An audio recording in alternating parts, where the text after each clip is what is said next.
All right.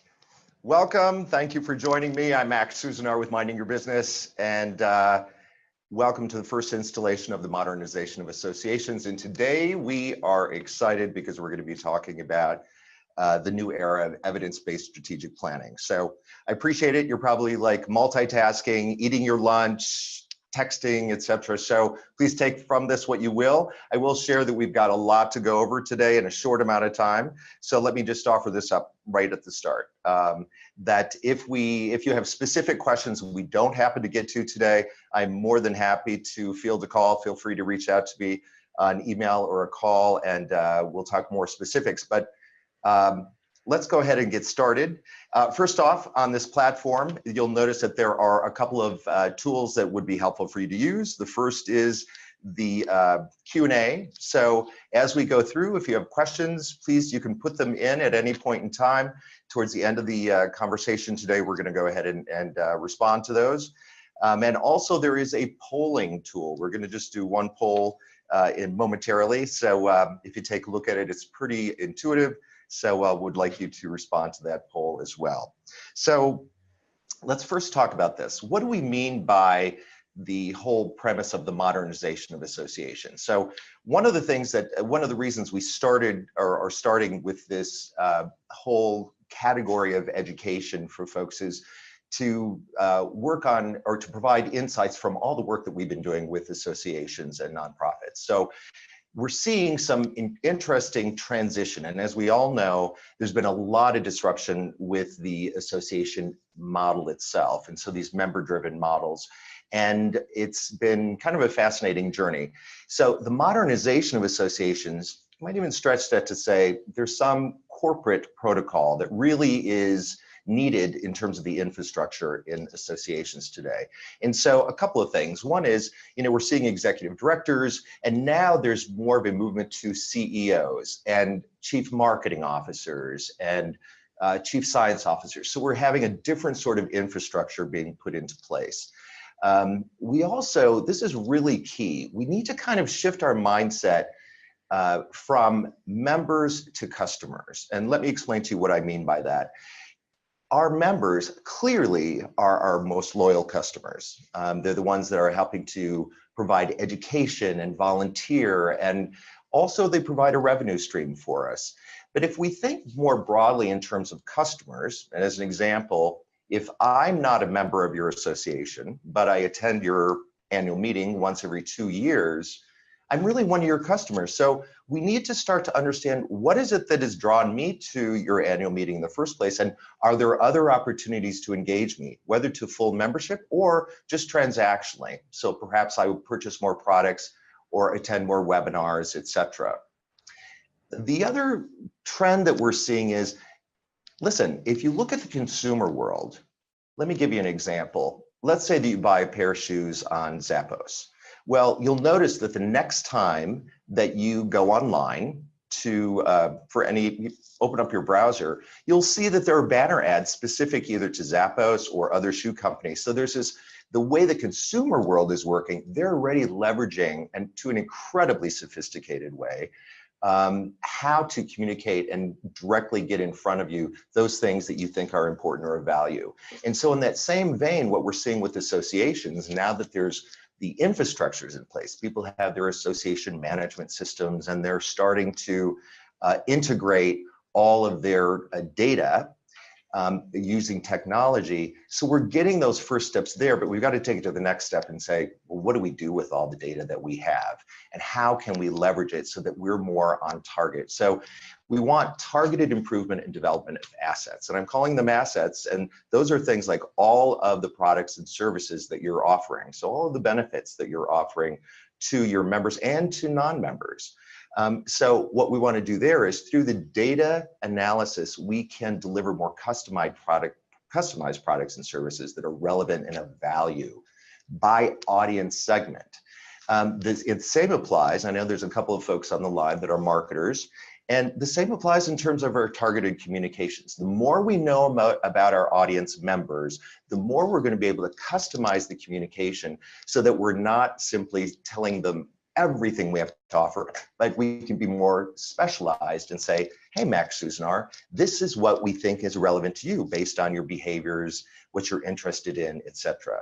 The other is the introduction of strategic performance dashboards. And let me explain what I mean by that. What's interesting is over time, typically we do an annual budget and it gets approved by the board. And it's really kind of an operations budget. What we're looking for with strategic performance dashboards is to take that a couple notches farther. What we want to identify is how well is everything performing? How well is our annual meeting performing? How well are we doing in terms of membership numbers and membership engagement, publications, etc. So anything that we're offering, we should have metrics and they should be pointing to the overall performance. In other words, are we delivering to our members and to the community of professionals we serve products, services, education, content, etc., that is of value to them and that's important to them and relevant in today's marketplace? The other thing is this concept of pro formas. And again, what we're talking about there is extending out a few years. So if we develop a new asset, so for example, one of our clients developed a new technology platform that is a high cost of investment on the front end with the potential for incredible returns, both from a value proposition to its members and constituents, as well as to the organization itself. So let's be realistic. We need to put in what those investments are over time and account for those. And we also need to measure, are we tracking and are we achieving what those expectations are based on those pro formas? So it's interesting to me. I want to kind of quick get a pulse on the folks that are out there. We're going to do a quick poll. So this is your opportunity to use a poll. And what we're going to be talking about is, I just want a sense of how relevant is your organization's current strategic plan. So if you wouldn't mind just letting me know, it's either very relevant as 1, somewhat relevant 2, not very relevant at all, 4, obsolete, it's not even relevant, or 5, we don't have a current strategic plan for our organization. So I'll give you just a couple more seconds. Ooh, I'm seeing some, that's good. Got a couple of folks, very relevant. Nice. Okay, so we've got a number of you voted, and it's good to see that there are a fair amount of you that say that it's very relevant.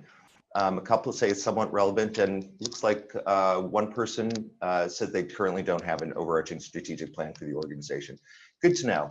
So let's talk about some specifics. I'm going to drill down a little bit in terms of what we're talking about and talk about how we can advance our organization in terms of it being relevant, in terms of it being more on target for all of our target segments. So listen, you can develop a strategic plan for the overall organization, but you also should have a strategic plan for key areas: marketing, membership, your meetings or your annual meeting. There should be a strategic plan around that because you need to understand continuously. It's a process of continuous improvement. And in some cases, with an annual meeting, maybe you need to blow it up, but you need to understand what's important, what's relevant, how are you delivering on those expectations to your audience members.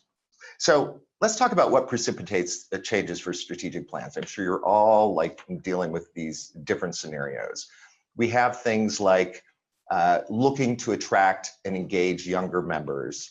We've got, sorry, I'm a little technical, providing value that customers are willing to pay for. Listen, our traditional revenue streams, I see this across the board, it's very typical. You know, the annual meeting, the membership, we're seeing a flat or declining numbers there. So our revenue streams are suddenly drying up. Competing sources for education and other products and services, my gosh, both from other associations as well as for-profit organizations. How do we remain relevant in real time to an audience that quite honestly is quite demanding? So we want to ensure that that we're staying above that. And it could be, you know, around your annual meeting, like how do we engage people more? What is that experience like?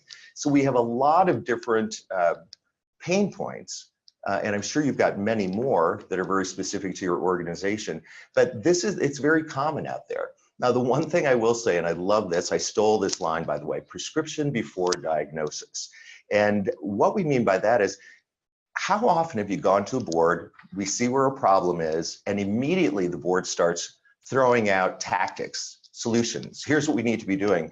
And they're doing it out of their own insights, out of the best interests on behalf of the organization, but they don't necessarily know what the true root of the problem or the need is. And so what we don't want to do is have a bunch of tactics thrown out as a solution without really having the facts, the figures, the data that we need to understand, well, where do we need to improve and what's working well?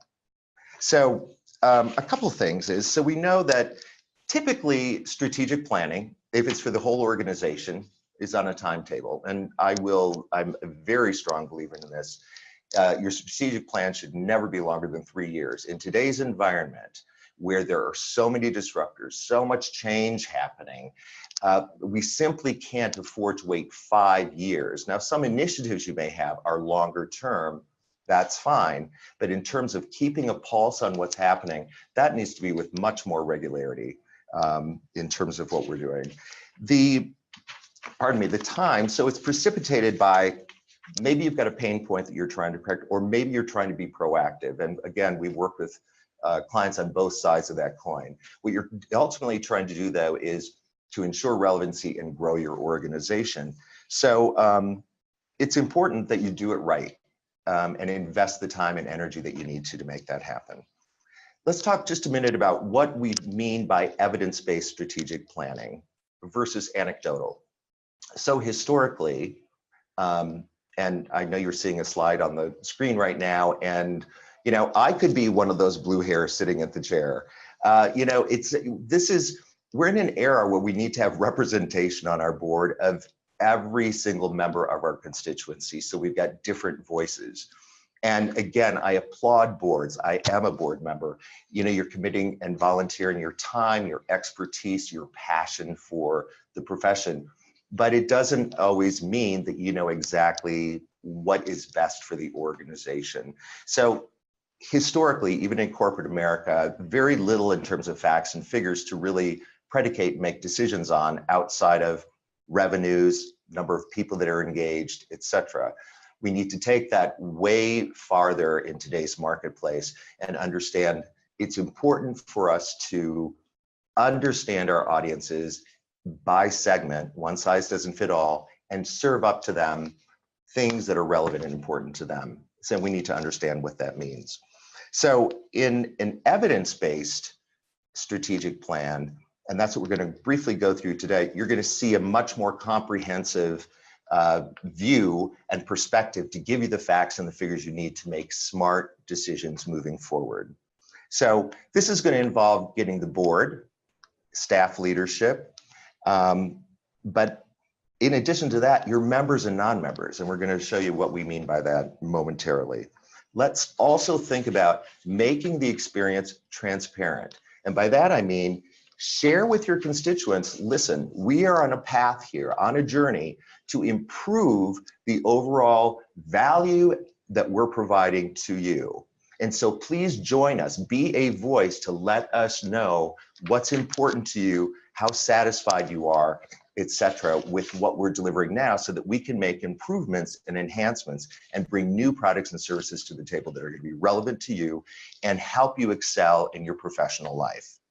So let's take a quick really back at strategic planning. So first off, you know, I'm a simple guy, so I like to understand things in kind of a top line. Strategic planning, if you simplify it, is we need to understand where we are today, where we need to be tomorrow, and how we're going to get there. So if we take a look further on that, what that means essentially is for today and tomorrow, that is going to take data analysis and research for us to understand all those target audiences. But we have to start with, there is a vision. So, and there are objectives. So for example, if we're doing an organizational strategic plan, the vision may be, we want to grow the organization, both in relevance to our constituents as well as in revenues. We may have specific objectives. So of all the assets, we feel that we can get a larger audience at our annual meeting, and that may be one of the objectives to ensure that growth plan. So next, what we need to do is understand our target audience. So before we get into the strategy, let's take a look at what we mean by that. So very quickly, this seems like a very busy slide. We're really looking at bringing the board along for, and staff leadership along for this whole journey. It's a matter of setting the table and saying, listen, what we're going to first do is, here are the things we want to probe on and we want to understand. What's important to our members and to non-members? What do they currently value? How loyal are they to the organization? What makes a difference between someone who's loyal and someone who's not, but they're still part of our community? So we need to understand what those needs and wants are. All of that we'll go through in a moment, kind of the data analysis and research that's required.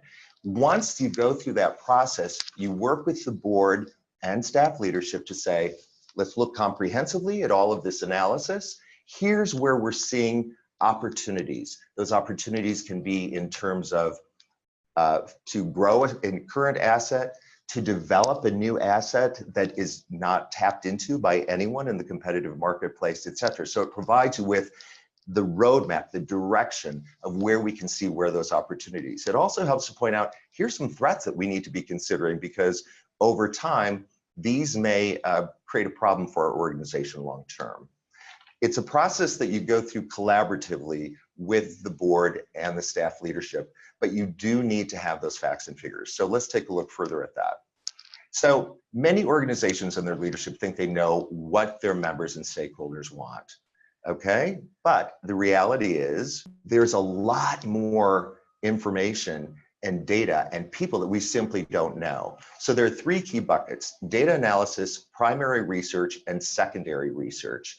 And I'm just going to quickly talk about the data analysis we'll drill into, but qualitative is through stakeholder interviews, talking to leaders, talking to focus groups, doing intercepts at annual meetings. These are all ways to collect qualitative research. So it gives us kind of a direction or a nuance. Quantitative is where we're surveying people. The nice thing about this is, if done correctly, you're going to have statistically relevant information. So you've got means that are going to point you in very specific directions on where you need to enhance and put more energy towards and or build up new assets. Secondary research, here's what's important about it. SWOT, or an environmental scan, it helps to assess your organization, the strengths, the weaknesses, which are internal. Those are things you control, but you're also looking at the environment. What are the opportunities and threats that the organization and or your members in their day-to-day professional lives are facing? A competitive analysis is great because, listen, everybody has competitors. I've worked with organizations that we don't have any competitors. Everybody does. You're trying to get their time, their energy, their eyeballs from a marketing standpoint, just get into their whole periphery of what's taking place. And it's a busy world out there. So these are some methodologies of research that also need to be integrated into the process. Who do we need data on? Members, lapsed members, non-members, volunteers, competitors. We need data on all of those folks. And the type of data we need is demographic, behavioral, and attitudinal. There's also psychographic and sociographic. I will tell you with assurance, we're not at a point where we're that sophisticated now in terms of where the association model is to take advantage of that. So the demographic and behavioral, that's something that you have and collect, and attitudinal is how you do through primary research, surveys, et cetera. So you can integrate that into your overall perspective as you're looking at different, trying to understand the data of the type of data that you have. Okay, you've got a lot of different data sources, and I know that there's, you'll have your association management system, your learning management system, you've got reg files from meetings, you've got your app, there's a lot of different things. Hopefully, you're at a point where that data is integrated into one source, but it may not be. And just so you know, there are organizations out there that can assist with that, but it's important that we do, because what we're trying to identify is, hi, Max Suzenaar, I've got my unique record. You know all sorts of demographic information. So I'm a male, I'm X years old, I'm a professional, I have a master's degree, I volunteer on this, I go to these webinars, my click-through rate. So you'll start to understand a dearth of information about me specifically to help identify, well, what is he likely to participate in or purchase or engage with? So it's important that first we go to these sources and collectively find out the behaviors and the demographic on me as an individual. That just helps us to put some very foundational groups together. So it separates me from everybody else, starts to put me in one segment or bucket. But next, what we want to do is attitudinal. And attitudinal will take me from, in a more nuanced way, my perceptions of the organization. How likely am I going to recommend the annual meeting? This is what my opinion is on the current education. We need to understand that so we can start to define more who I am. So we can bucket people like me together and provide products and services that are more targeted and also communicate those aspects. So for example, in annual meeting, those aspects that are very targeted to me and important to me. Here's an example of taking a database of 29,000 folks, and if you go through the rigor of data analysis as well as research, so you layer over research, you'll start to understand all those nuances and begin to be able to bucket people appropriately based on a number of different variables. This is an example of the type of data, you may not be there now, but the type of data and the use of the data that you can derive. So all of a sudden, the group that I'm in, you know all sorts of nuances. The average annual value that I'm bringing, or what I'm investing to be part of as a member, satisfaction, likelihood to recommend, other key performance indicators.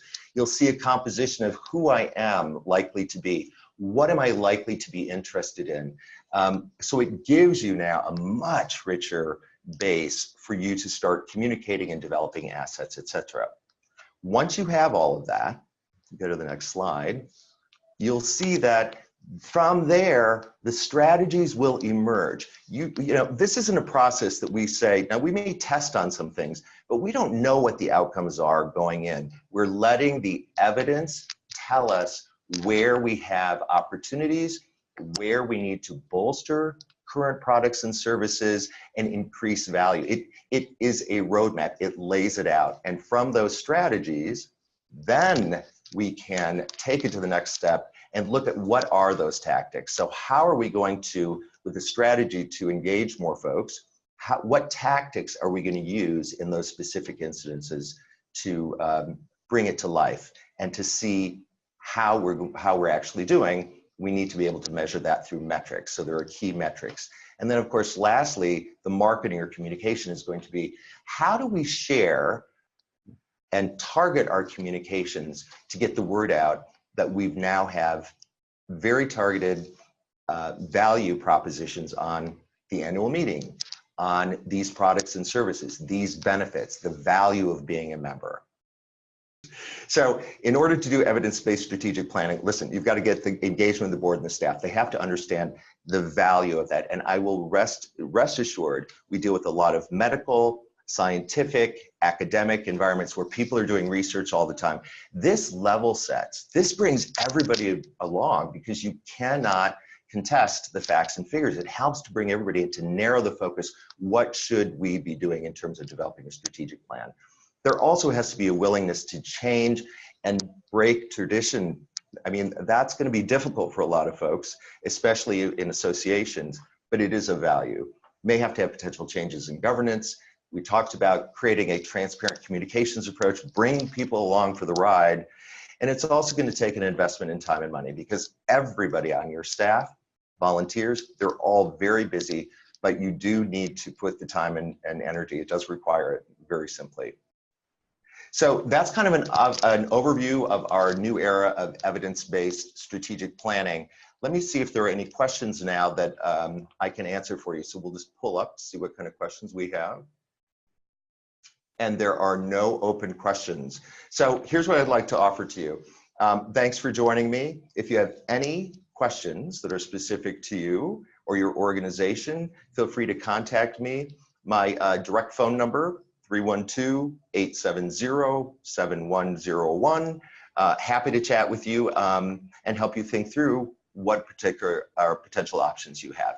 We're also, thanks again for joining us today for this conversation. We've got some more Modernization of Association Take 5 series coming up. So we'll look forward to seeing you next time around. Thanks for joining me.